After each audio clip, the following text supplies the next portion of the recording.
मटियारी ज़िमनी election town committee ward number 7 में PP उम्मीदवार पीर सैयद सफ़दर अली शाह हाशमी जी कामयाबी की खुशी में कारकुनन पारां दुल्हन शरनाइन सां जुमरियो।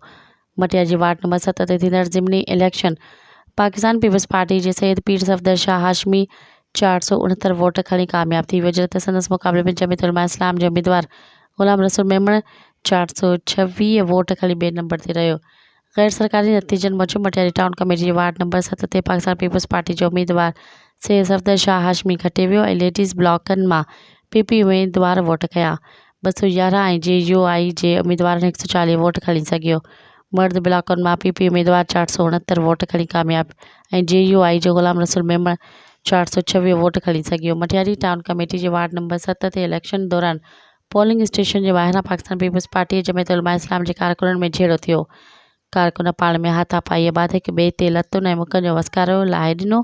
इंतिज़ामिया झेड़े खे रोकण में नाकाम नज़र आई।